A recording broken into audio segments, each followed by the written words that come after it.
AP, I spent the last week in another world.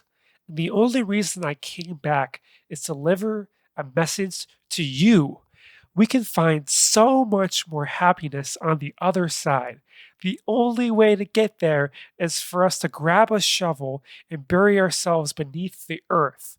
We'll wake up in this other world as who we're really meant to be. I know this sounds like a lot, but trust me, you'll thank me later. The name of this other world? Austin, Texas. No! Yeah, what's wrong with Austin? Keep those Teslas away from me.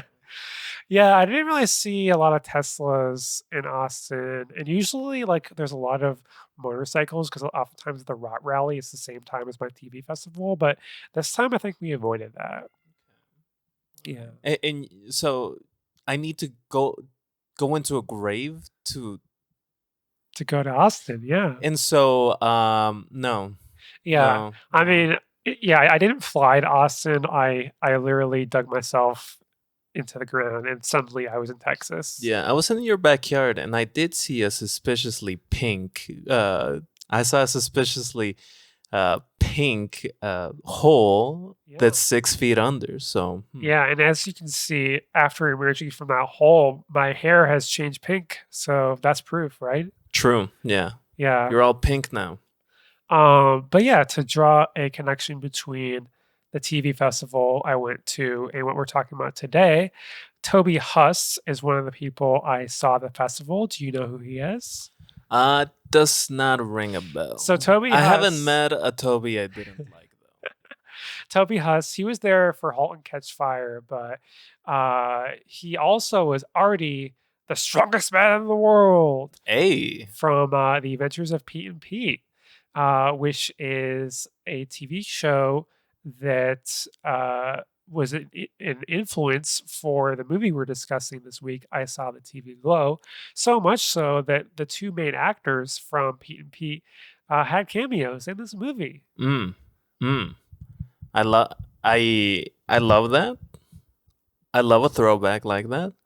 I especially love a throwback like that when I'm like, I don't have any relationship to this. Yeah, there were definitely other Pete and Pete visual references. Like in one of the Pete and Pete episodes, there's like this character who basically has like an ice cream head and is like serving ice cream. And you saw a similar character in TV Glow. So yeah, there's definitely a lot of 90s references in this. Yeah. And I think that's a big thing, right? I saw the TV Glow. I saw it just a couple of days ago, and it's been rattling around my head. I've been thinking a lot about how much it loves the 90s visuals and how much I don't like the 90s visuals. Yeah, it's interesting because both of us were born in the 90s. I'm a little bit older, and we were discussing before we started recording that you were too young to really remember any of the 90s as they were happening. I wasn't allowed to watch like adult TV, quote unquote, when I was in the 90s, but yeah, I think I do like a lot of those visuals. Okay. All right. So I want to go ahead and say up top, I am a 90s kid. Confirmed. I have no love for the 90s, I would say, or the 80s. What decade do you like? You know what? I'll tell you. I will reveal that in a moment when I talk about more about that stuff. I did want to say though that I Saw the TV Glow was one of the most interesting movies I've seen in the 2020s. Yeah, I'm really looking forward to hearing your thoughts on this movie. And it's Pride Month, so I'm glad that we're Woo! Yeah. If you're out there, if you're queer, say AP AO. Yeah. Or you can just be like Marcy Ayo. Sure. Yeah, so we're celebrating Pride Month with a new movie by a queer director, Jane Schoenbrun. Jane uses they them pronouns, and Jane is trans, just like me. Trans power, we love it. And yeah, like there's a lot to talk about in this movie. And even though you're not trans, like I'm excited to hear your thoughts. Yeah, I connected a lot with this movie. Yeah, even though that I'm not trans, I guess I'm not part of the club. Whatever, I am peering over the fence though. Uh-huh. Yeah. uh, and I saw this movie, and throughout the whole movie, I was seeing some of the stuff that I connected with, but a lot of the stuff that I didn't connect with. We both have very different backgrounds. You're from the country. I'm from the city. You're a little peanut butter. I'm a little chocolate. Yeah, and I think, beyond just like the trans um side of things, I'm also a huge TV fan, so I definitely related to like that aspect where like the main character like is obsessed with this TV show and wants to live inside this TV show. It reminds me of this conversation that I had with my mom where I think I was like in college and I was like home for Christmas break or something, and I was just like binge watching The Shield season 7 like all day long. And she's like, "Don't you want to live in the world instead of just like watching other people live?" And you were like, no, I want to live in the shield. I want to be bald, and I want to have armor plated vests, and I want to attack drug traffickers. Yeah, I mean, the great thing about The Shield is it shows like how fucking evil cops are.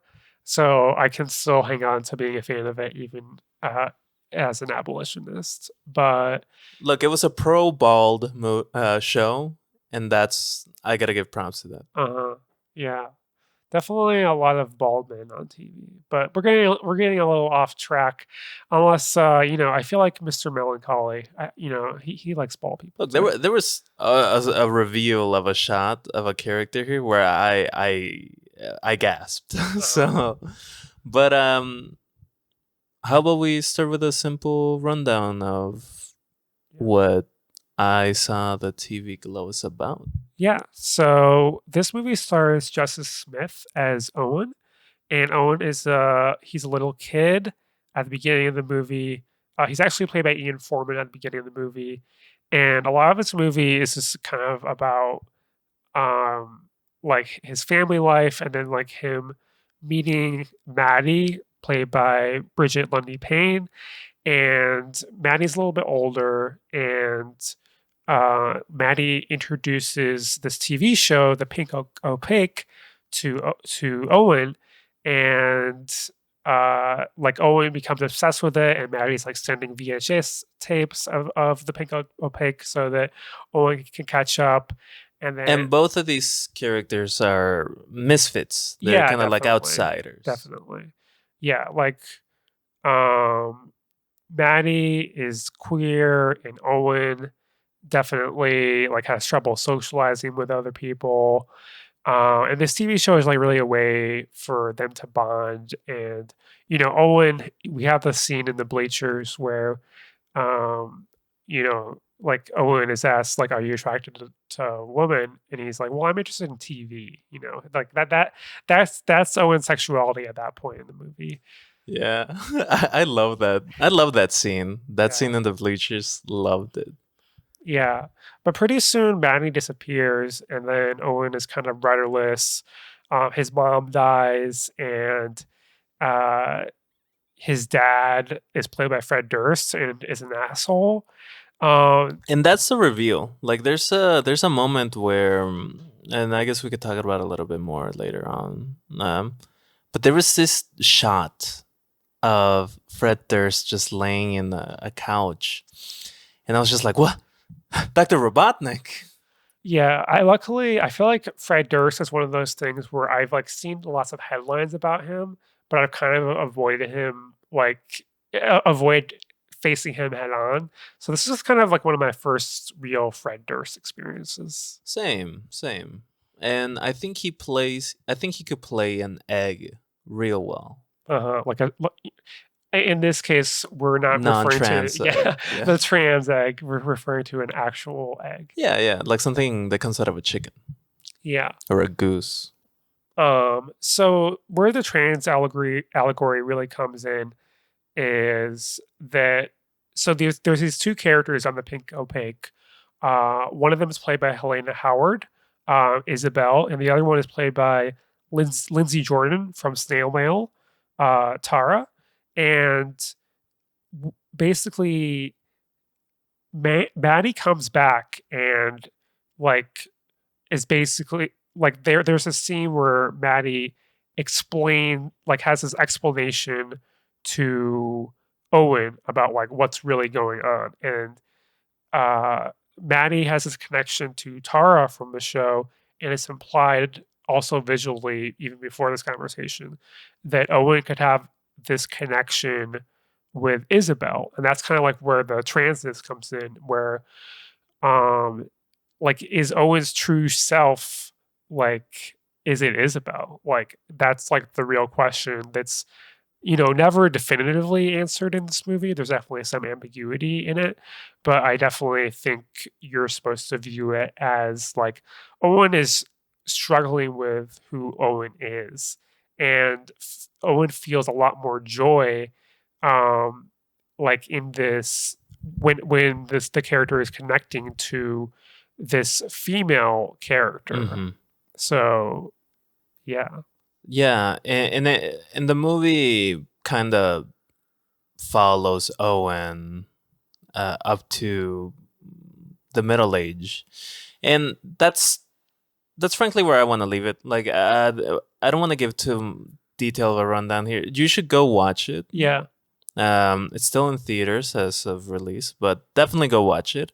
This is more of a companion, a conversation as if you've already seen the movie. So I want to tackle the transness first. Yeah. In that, what stood out to you as something interesting about the trans experience in the movie? Well, I feel like it's a movie where it's like about disassociating, and it's about dysphoria, and like you could watch a large chunk of the movie, and if you didn't know anything about it, you may not immediately think like, oh, this is a trans movie. But there's definitely like visual references to it, like especially with like the parachute. Yeah, that I mean the parachute had the lesbian flag colors, right? Yeah, definitely some lesbian and trans colors in there. This whole movie, like left to right, up to up and down, like it's all pink and purple. Yeah, I definitely really liked the visuals of this movie.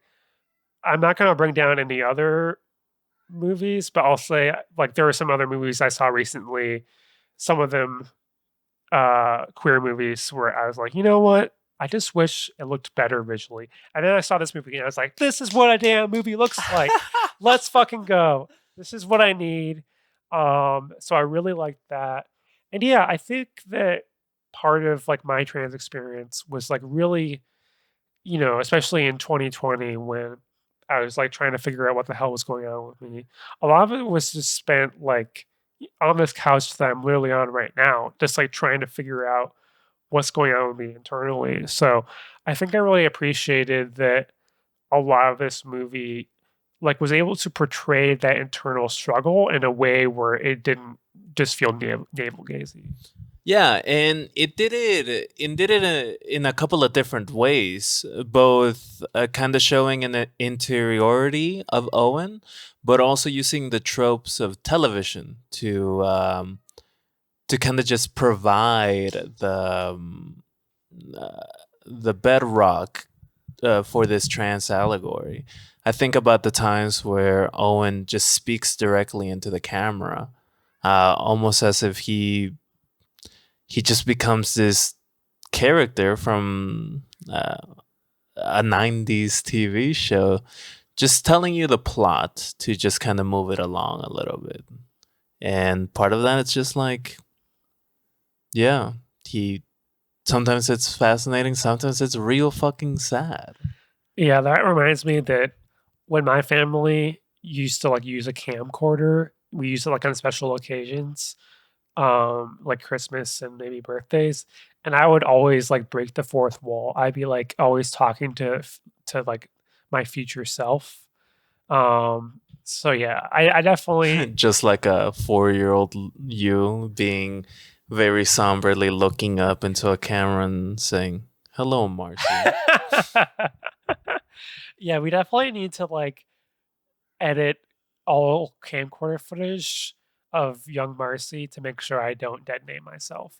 But yeah, I mean, I definitely think that um, I feel like this movie kind of puts forth this idea that it's easy to kind of dive into pop culture to almost an unhealthy extent if you're trying to like avoid who you really are or trying to avoid like some more exploration that kind of happens when Hmm. you're just discovering your gender. Hmm. And hey, I'm someone who in college every second I wasn't doing homework or eating, I was watching TV. So I definitely related to that aspect of it. Is did you, in your experience, did you have a pink opaque style um kind of placeholder for that gender exploration?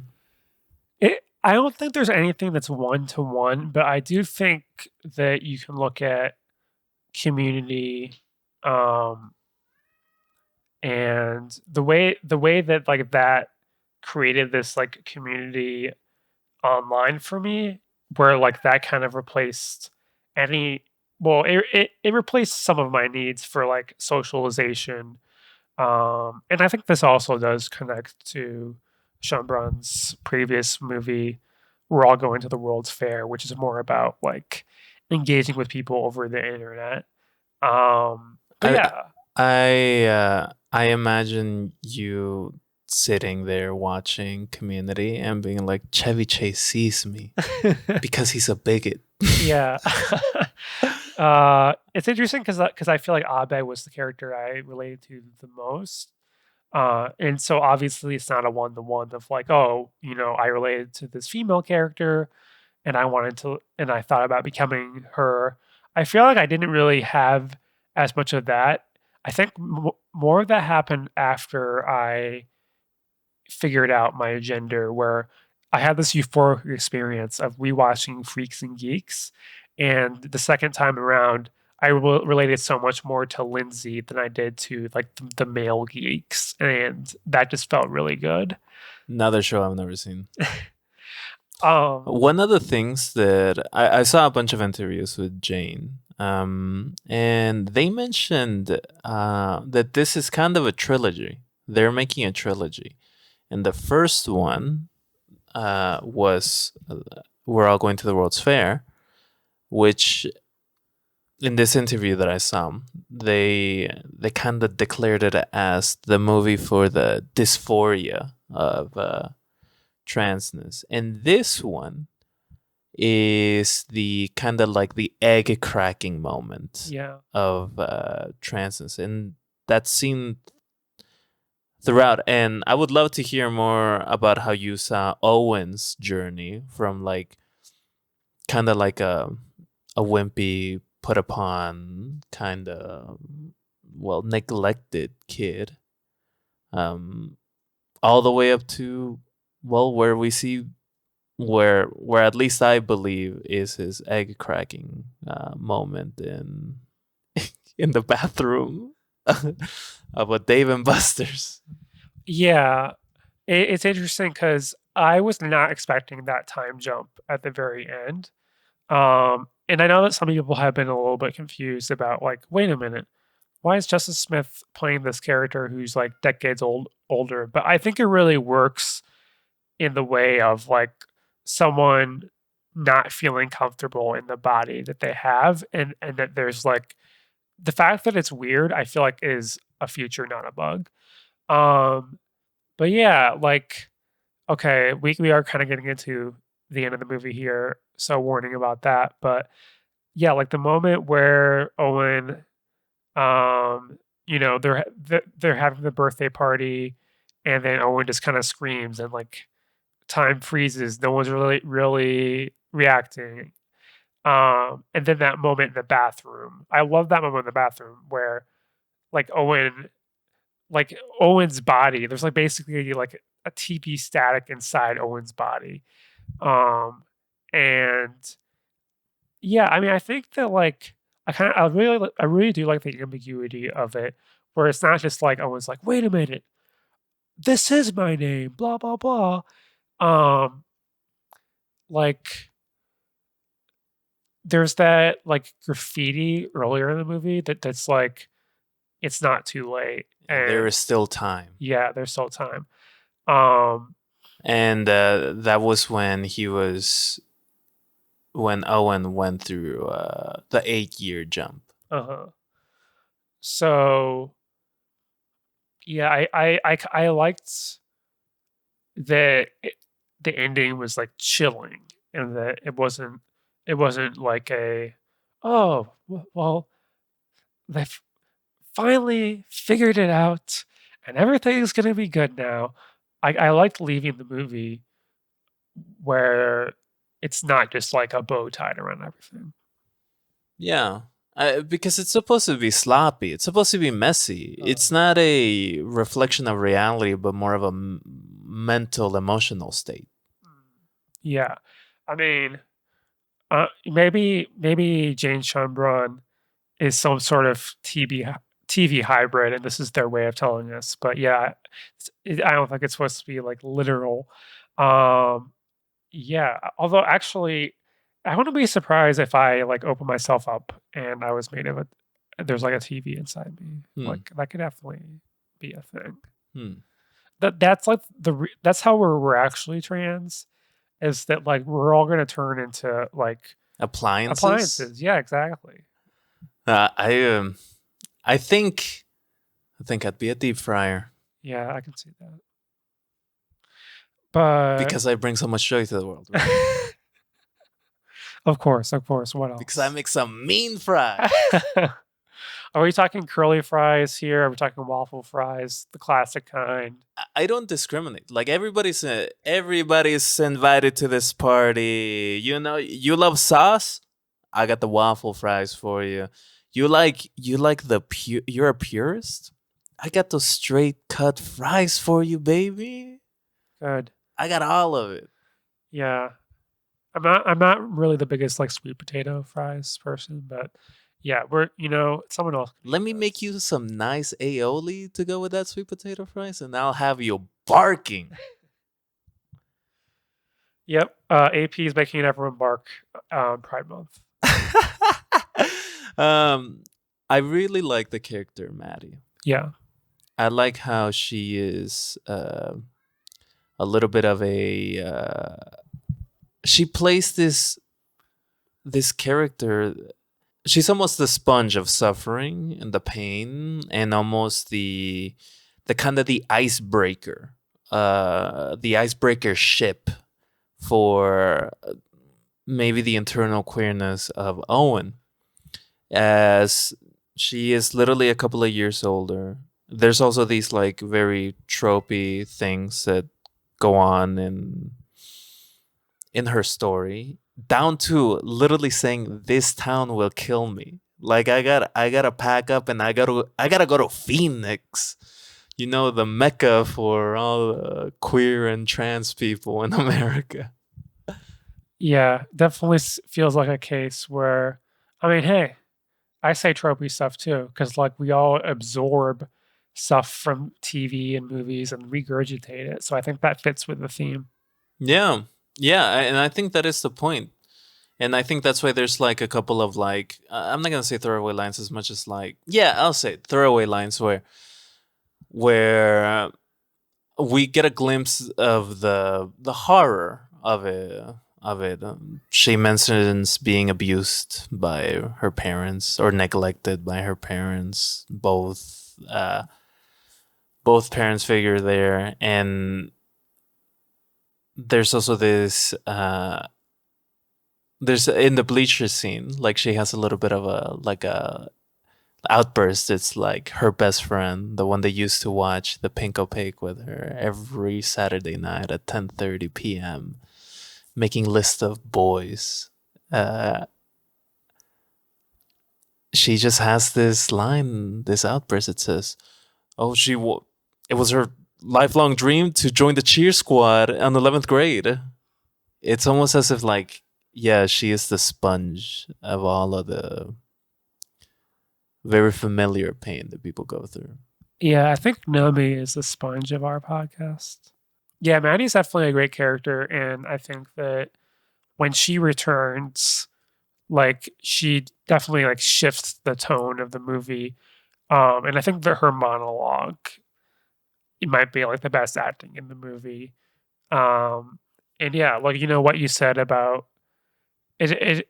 I just remembered like sneaking out of my room at 10 p.m. after my parents went to sleep and watching Malcolm in the Middle and Scrubs because I wasn't allowed to watch those.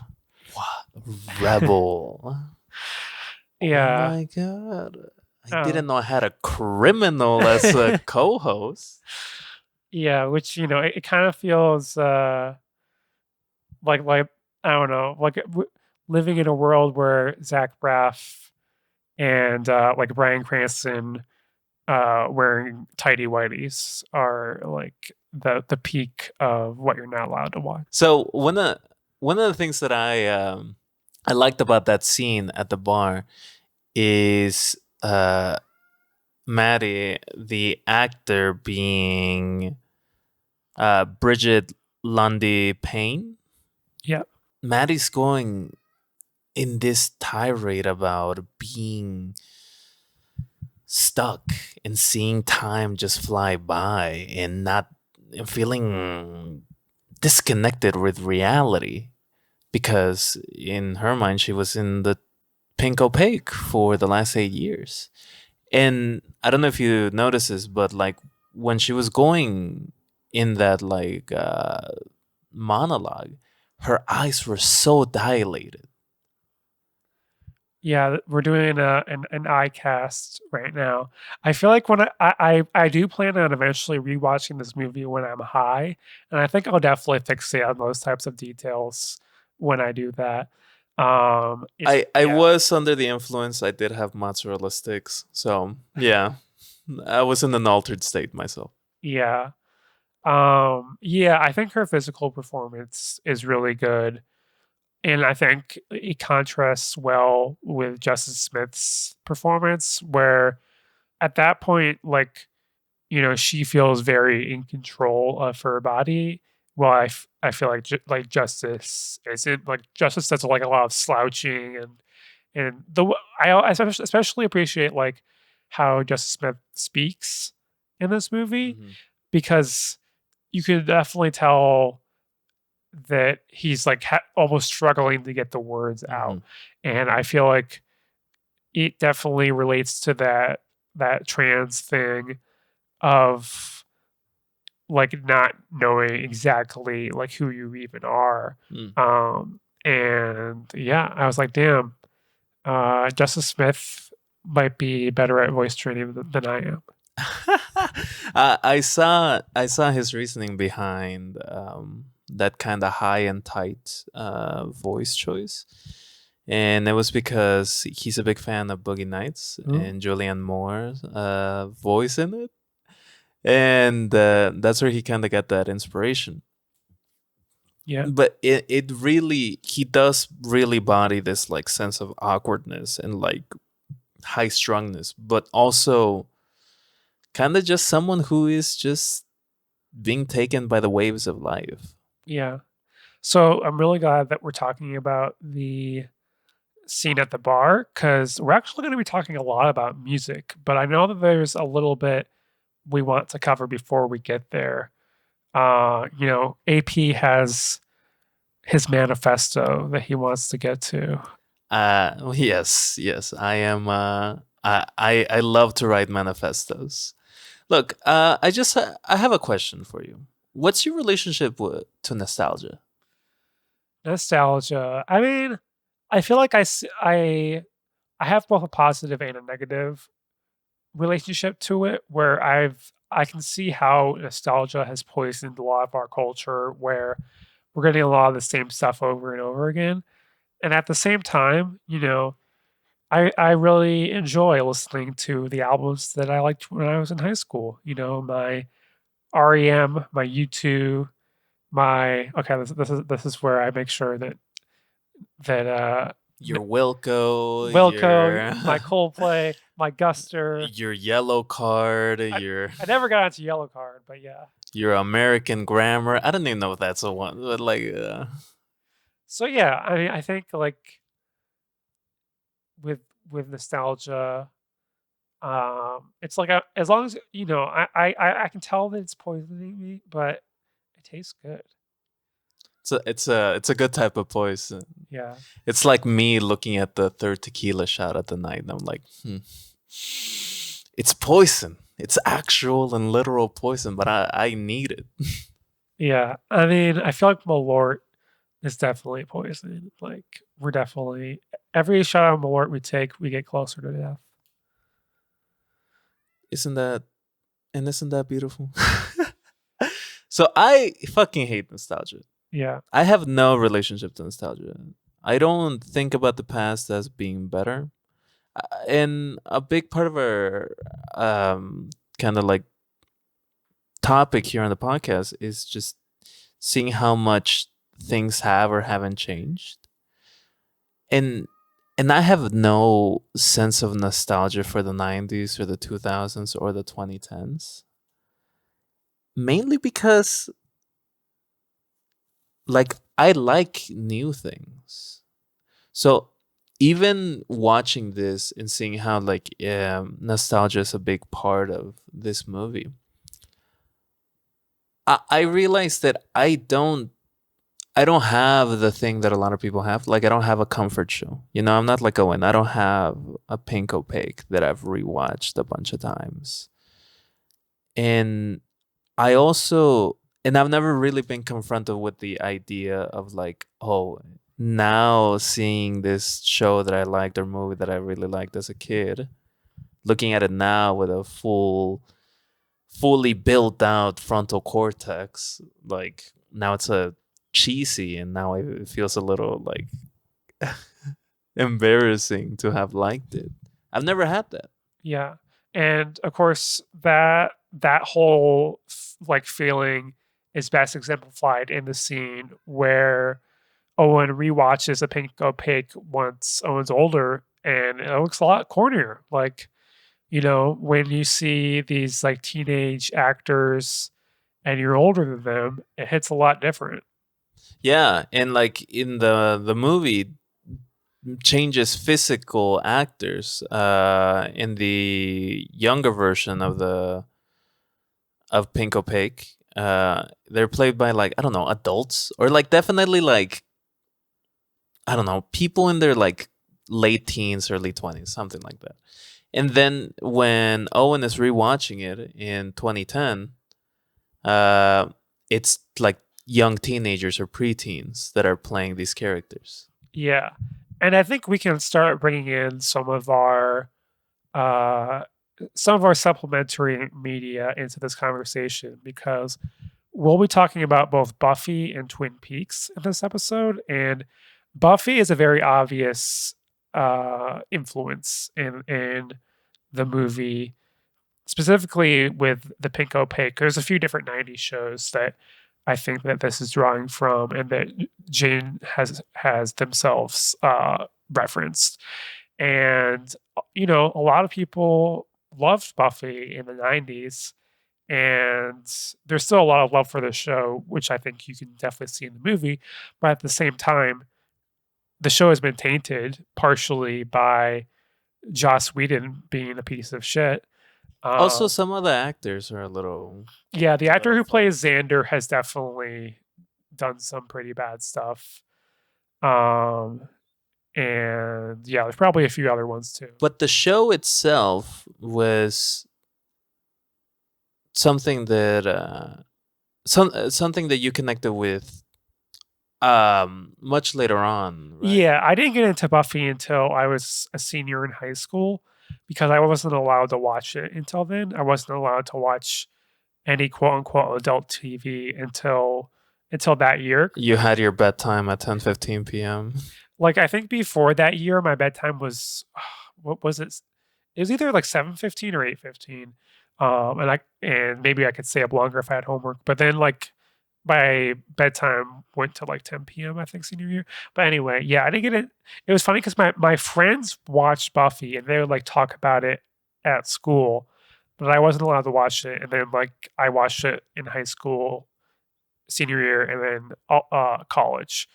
So yeah, I don't have the same like nostalgia for Buffy as people who watched it live, but even though I think that the show has been somewhat tainted, I still think people have a lot of love for that show because it's not just Joss Whedon and the actor who plays Xander who are the creatives behind it. Like there's so many people who did have their creative voice put into that show. I think that the narrative at the time was definitely Joss Whedon is the guy. Like we gotta get him to make some Avengers movies because he's the feminist icon who's writing badass women, blah blah blah. What a sweet time 2010 was. Uh-huh. Although it is kind of funny, I saw a tweet from someone who I'm friends with who's like, you know what, we need to bring Joss Whedon back to Marvel, which is like it was partially a joke. It was partially a joke, but like I think that shows like how much of a hole Marvel's fallen into recently. Mm. But yeah, like I think, and with Buffy, I think the music in the show, like you might be nostalgic for the music that played at the Bronze, and it was really interesting watching some of the performances from the Bronze in preparation for this episode, and like looking up what happened to the bands because so many of them formed in the 90s and then broke up around 2005. They got like a brief bit of fame because they were on Buffy, and then it wasn't sustainable, and then now they're gone. You're telling me that THC didn't make it? I'm gonna bring up my lists of the bands, but I'm just gonna like name some of the bands that performed at the Bronze, and I do want to give some context for this. So the Bronze is a bar in the show, and the characters would go to the Bronze to dance and hang out, and so real bands would play a song at the at the Bronze, and you might see some of the characters washing. The band might just be playing in the background. But here we go. Here are some of the bands. We had Superfine, which I love that when I Googled them, one of the first results was like Superfine's website, but it was a different band named Superfine Nice. that formed in 2019 because the original one disappeared. You have Velvet Chain. Have you seen this band? Who last played live in 2007. You have Sprung Monkey. My favorite thing about them is that in the scene where they're playing, which is season one's The Pack, this pack of like high school kids who like turn into werewolves, they walk in, and then like one of the characters is like the winged monkeys, and I feel like it's secretly a reference to the band Sprung Monkey. Nice. You have Sophie Zelmani, still active. So there you go. She's from Sweden. So, I'm part Sweden. So I gotta say, us Swedes, we last longer. Yeah. Guten Tag. We have Sibo Mato.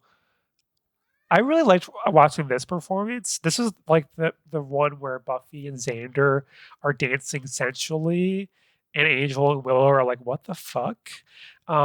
So they're Japanese expatriates, but unfortunately, they permanently split in 2017. So you can't see them live anymore. The 2020s took too much. Yeah. You have Nickel, not to be confused with Nickelback. And my favorite thing about this was that when I Googled them, I Googled like their name in Buffy, and then The lead singer went to reddit.com/r/Buffy and found a post from 5 years ago asking whatever happened to Nickel.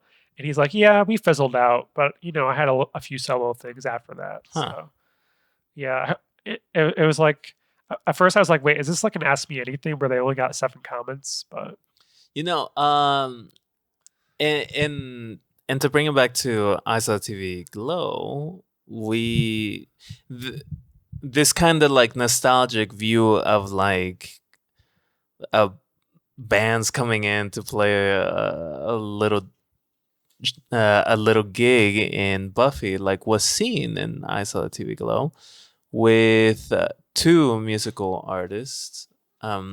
What are they called again? yeah, so we have Phoebe Bridgers is the most famous one of them. And she was credited just as herself.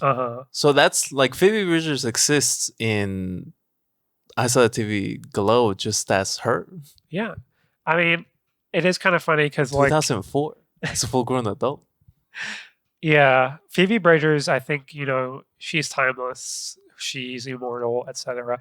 But yeah, the song was Claw Machine, Sloppy Jane, featuring Phoebe Bridgers, and the other one was by King Woman, the song Psychic Wound, and that's definitely an apt name for that song because King Woman is kind of just like screaming, and yeah, I really like both of these performances in the movie, and I think they really added to the vibe of the movie, and especially because our 2 main characters are hanging out in this bar and having this like intense conversation.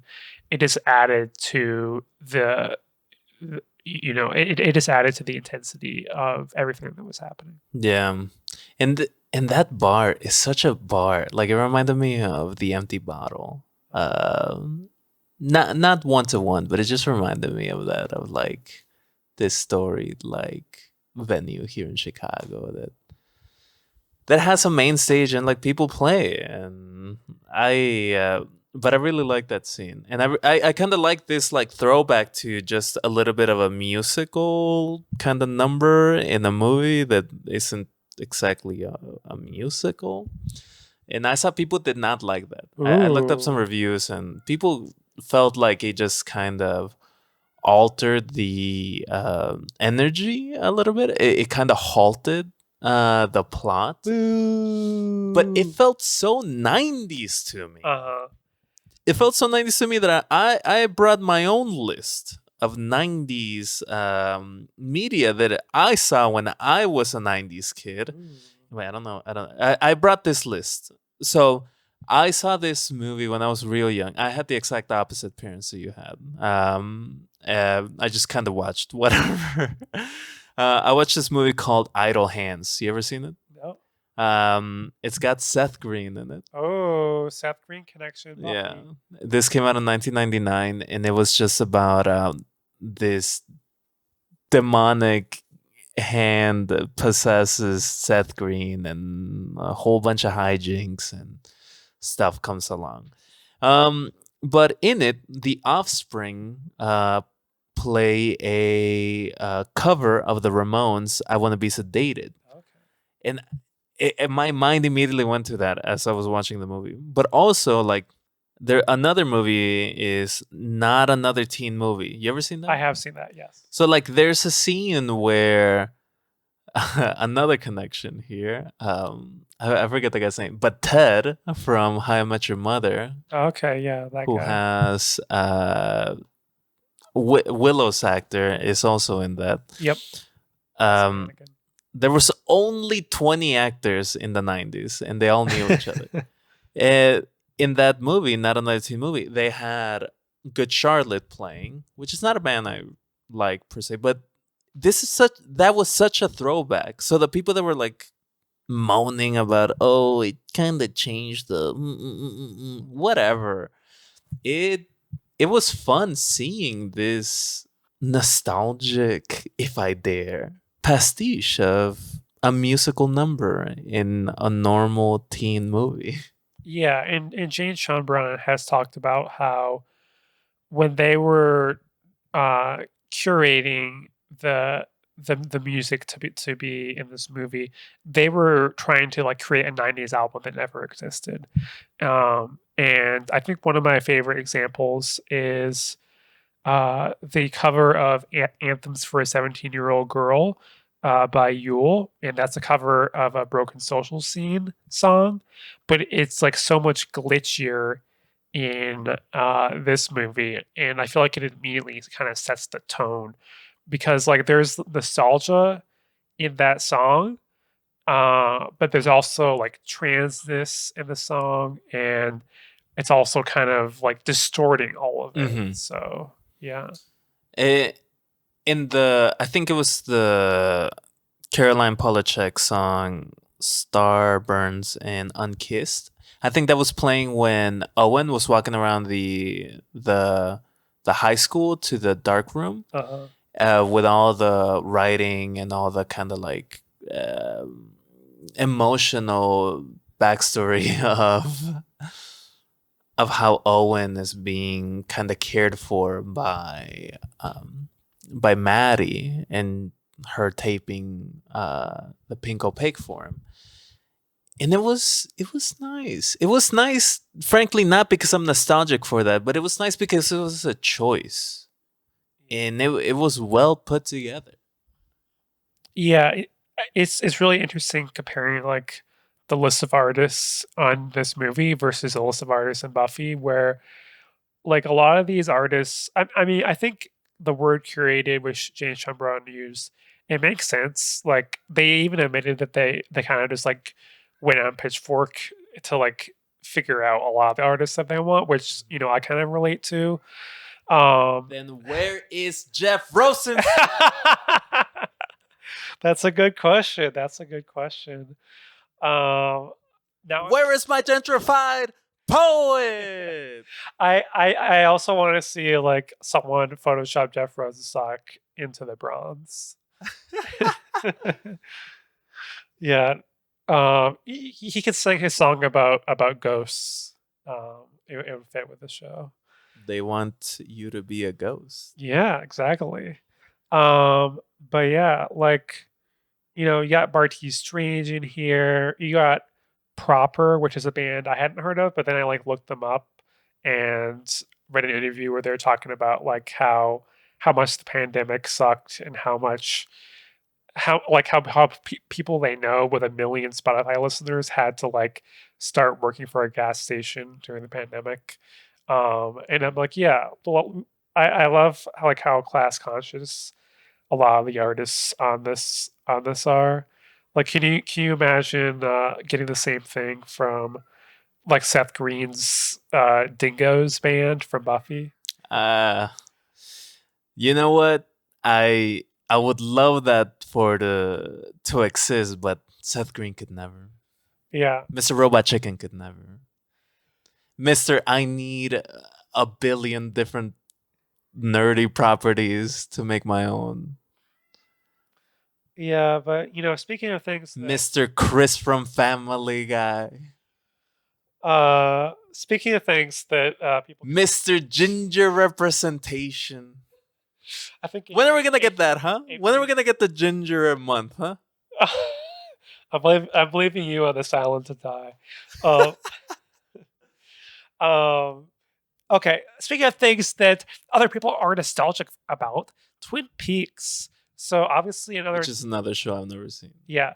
So another '90s show, but in this instance, it's not the '90s version that I think had a big influence on I Saw the TV Glow. It's Twin Peaks season 3, The Return, which I have a poster of, a Japanese poster of in my room. So that might tell you how important it is to me. Um, but yeah, I think definitely in those performances, I feel like there may have been a little bit more Twin Peaks: The Return and than Buffy the Bronze. So in Twin Peaks: The Return, the end of many of the episodes uh, happens at this bar where they have performances, and the bar is called the Roadhouse, and there's a bunch of different bands who have performances there throughout the series, but the real difference between it and Buffy is that it always happens at the end of an episode, and it's not, it can be happening like in the background for the scene, but it really is like what it really is the thing that uh sets the tone for the ending of the episode, and it leaves you kind of with a few minutes to really contemplate what you just watched. Yeah, and I saw some of them. Some of those, and they're interesting. They're it's real. It's real music. No, I shouldn't say that. That makes me feel. That makes me feel so snobby. A fedora just appeared.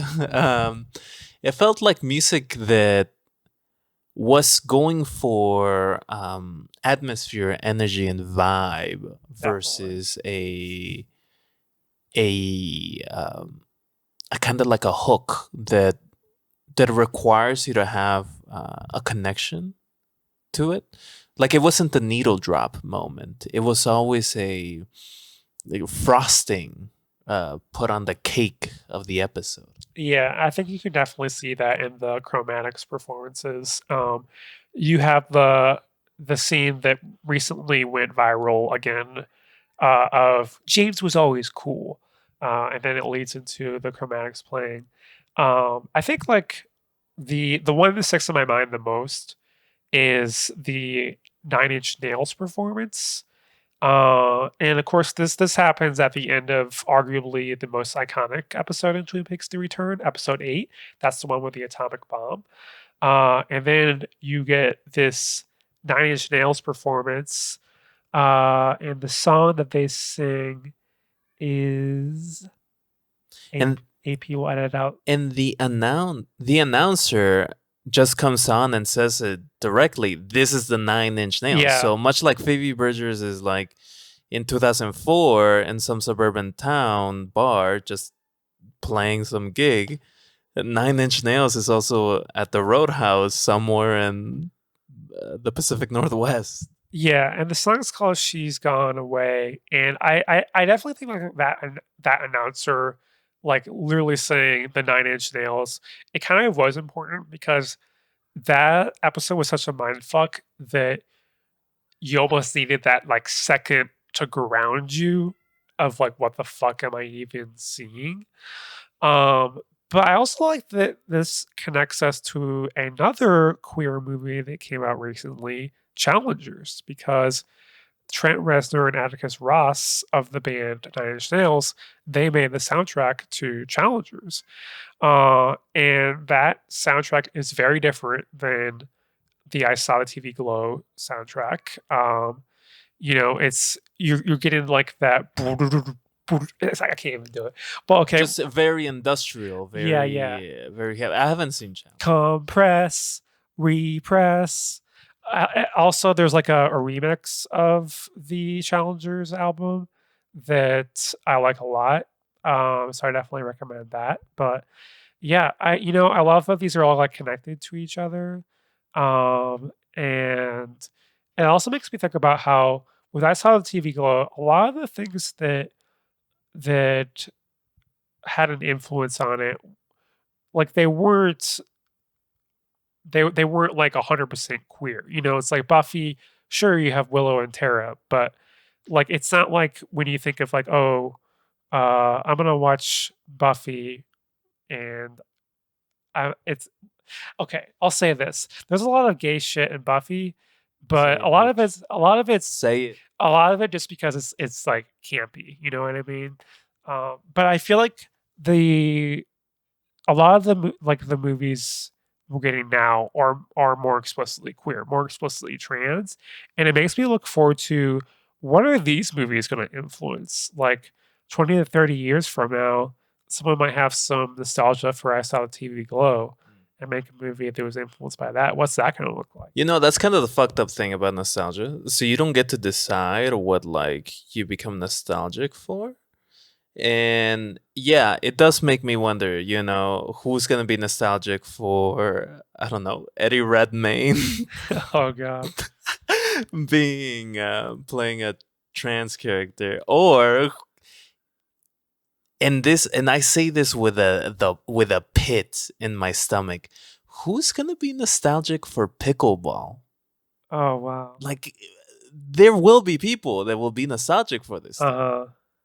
and I bless them. Yeah, I mean, uh, I don't know if you've watched this season of Hacks, but they play pickleball in that season. Oh, do they? Yeah, I haven't seen Hacks. yeah. I feel like I don't watch. Like, one of the things about my sense of nostalgia, or lack of it, is that I don't feel any pressure to be up to date with anything. Um, so like last year, I watched House just randomly because I just wanted to watch House. And this year I spent some time watching Third Rock from the Sun. And it's just because I wanted to. It Uh-huh. didn't feel like there was any societal pressure or creative pressure for me to watch it. So, like, I think I'm immune to nostalgia because of that. And I'm also immune to nostalgia because I always want the new, the more, the strange, the foreign. So were both of these first watches for you? No, Then no, because I watched Third Rock from the Sun sporadically in my youth, and I also the same for House. so even though you didn't watch all of them, I feel like that still is a little bit of nostalgia if you're returning to something that you watched some of when you were younger. Yeah, I was like, that wacky house always being racist. It reminds me so much of my youth. Uh-huh. Ah, Oxycontin, or what was it? Was Vicodin? He loves Vicodin. Yeah. Ah, I remember the good old days of Vicodin. Yeah. I mean, and of course, we've talked many times about how the main TV show I watched over the last couple years is Survivor. And on the one hand, that is airing today, and I love talking about the current seasons. But a lot of that was watching TV from like the 2000s and early 2010s. But I am someone who also feels the need to keep up with a lot of current pop culture. I would say not as much as I used to. I never watched Top Gun Maverick. I never watched The Last of Us, but I still try to keep up with a lot of what's going on. I mean, we both saw Furiosa recently. Unfortunately, that isn't doing too well at the box office.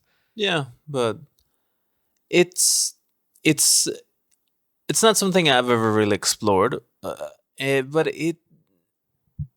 it's somewhere deep within me that just because something is popular or seen, or the cock of the walk, like, I just don't care. Like, at the end of the day, I just want to enjoy something, no matter from where, when, or how it was made. Yeah. Well, I feel like we can tie that back into the trans stuff where, when I first figured out that I was trans, I was like, oh, like I can kind of reinvent like so much about myself. And at first I was like, I don't care about these any bands that have men in them anymore. I feel so much more euphoria when I listen to women. And that was definitely true for a while, but then I was able to find comfort in bands I listened to when I was younger. Um so yeah, I mean I think we can definitely take both good and bad things from the past while also experiencing new things. Um, and yeah, I feel like we try to stay optimistic in this show, and this is a movie that is definitely a bit of a downer. Such a Uh, down. but yeah, I'm really glad that we're able to uh, not just let it sit by itself on the bottle and treat it as like a thing that isn't connected to anything else. Like all culture connects to other parts of our culture. So I want to bring something in. Yeah. Hauntology. Hauntology. Let's go. Are you familiar? That is like a word that I've heard in one of my music critic podcasts, and they kind of made fun of the fact that that was like a word that is like a buzzword people use. Yeah, I mean, I assume it's real popular online. I've seen it around too. I'm not. Just a reminder, listeners, I'm not on social media, and I don't really spend any time on it. Besides going on the Duff Weather Instagram, Which you should follow. Yeah. And but hauntology is exactly that. There is always a whenever you put something down, there is always a reflective aspect that is in conversation. And hauntology looks like that sense of callbacks or nostalgic throwbacks to things. I Saw the TV Glow is riddled with hauntology. And Jane, the writer and director, says it as much because this is haunted by what came before, and what it is presenting is inextricably connected to that. This is connected to Buffy.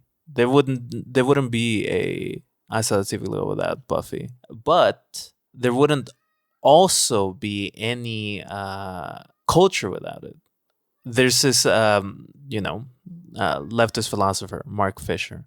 He wrote a lot about hauntology. Hauntology was first kind of brought into question with by Jacques Derrida, a French philosopher, on a book called Spectre of Marx. In Mark Fisher talks about how under a neoliberal construction of society, there is always this need to kind of bring in the past, to always be haunted by it. And I actually think that I Saw the TV Glow is a testament against hauntology and nostalgia. Jane kind of mentioned this in a couple of different interviews, but it's using the language of the 90s aesthetic to present this new creation, this new concept of a character in transition to an identity that they feel deeply. And seeing it, as I was seeing all of this, I wanted to dislike it. I wanted to dislike this movie because I was just like, oh, this is a coming of age story. I don't like coming of age stories. I'm haunted by those. Yeah, AP famously does not like coming of age stories. Like if you recommend a coming of age story to AP, he'll be like, "No, I don't want that. Get that out of here." Yeah, generally because I just don't want to see like a 30-year-old kind of, I don't know, deal with the bullshit they had like 20 years ago. You know, like I just don't want to. Sorry.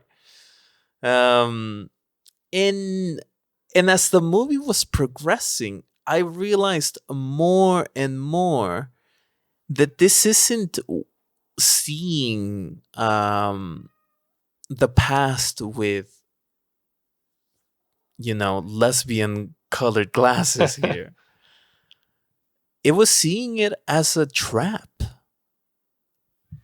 Being stuck, being marred in this sense of, I feel more real in this TV show than I do in reality. And that is positioned as a way of orienting Owen into just kind of breaking that shell of that egg and being the beautiful one that she can be. And I loved it. This is such a like media studies nerd movie. And seeing the like throwback 2010s Netflix UI made it so clear to me that this isn't an exaltation of nostalgia. It's just saying, get the fuck out of there.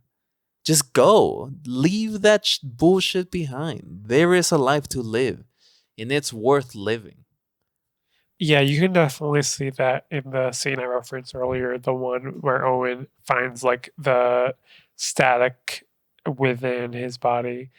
Where it's like you can recognize how nostalgia is like a big part of yourself, and you can recognize that you're not getting what you need from that. So yeah, I definitely think I agree with that aspect. Um, I bet that Jane Schoenbrun doesn't hate nostalgia as much as you, because who does? You're the king of nostalgia I can tell haters. you what they said. They Uh-huh. said, I see nostalgia as an inherently conservative concept. Uh-huh. There was this interview with this like German outlet where they said that, and I was just like, "Fuck yeah, fuck yeah, you're damn right it is." That's also why I dislike nostalgia. It's a desire to return to a past that never was, with the belief that whatever progress has happened since should be extinguished. Yeah, which, the last episode we did was on If, and talk about nostalgia. With especially that movie definitely did not subvert the nostalgia at all. So, yeah, it's good to have an actual artist on our hands, unlike Jim from The Office. And putting those two together, like John Krasinski absolutely wants you to go back to a history that never was for the comfort of his psyche. And I think Jane is the opposite. There's definitely a need to like let go of things. And I think that cutting of Owen cutting his chest, I don't even know what pronouns to use here, but Yeah, that I also struggle with that, of like what pronouns, but I feel like I usually just use he him for Owen, because like Owen never changed pronouns in the movie, and like just referring to the characters in the pink opaque as with she her pronouns. But yeah, maybe we'll get raked over the coals, but I think that that's part of like the ambiguity of identity in this movie. yeah, and seeing that final scene of Owen cutting his chest, like that to me this ending is this character not being able to let go, not being able to develop further. Owen is clearly like stunted because of an abusive father and a loving mother, but maybe loving to the point that there's a little like smothering happening there. And I see that scene, that final scene of him walking by and saying, "Oh, sorry, it's new medication. Sorry about that outburst. Sorry about that," and nobody reacting to him. I see that as a full statement that if you cannot live within the actual life and existence that you want, you are doomed to be a background character in other people's lives. And in fact, in your own life. Absolutely. Um, well, I think we're getting close to the end here, but I know we have more to say. So, how about this? If you want to hear us talk more about this movie, you got to subscribe to our Patreon. Oh, wait, it doesn't exist yet. Oh, but we're still going to record more, because then we're going to practice what it would be like to have a Patreon. It's called a paywall. I hope you brought your ladder. um, but yeah, we're this wraps it up for the main feed. I love the look on your face. You're like, I Sorry. have more to say. What are you doing, Marcy? No, no, no, no, no, no. I just no, keep going, keep going, keep going, Okay. keep going. This wraps it up for the main feed, but you can find us on Patreon for more. This has been Marcy, And I am AP. and you can check us out on all of your podcast platforms. We are on Instagram as Dove Weather. Please give us a review and 5 stars. And yeah, we can't wait to see Jane Schoenbrun's next movie. And what do you got to say, AP? Follow us on Instagram. I know you're already doing that. Follow us on YouTube. Give us a 5 star. Give us a nice comment, a nice review. Let your family know. And wherever you are, happy Pride. Happy Pride. Okay, bye.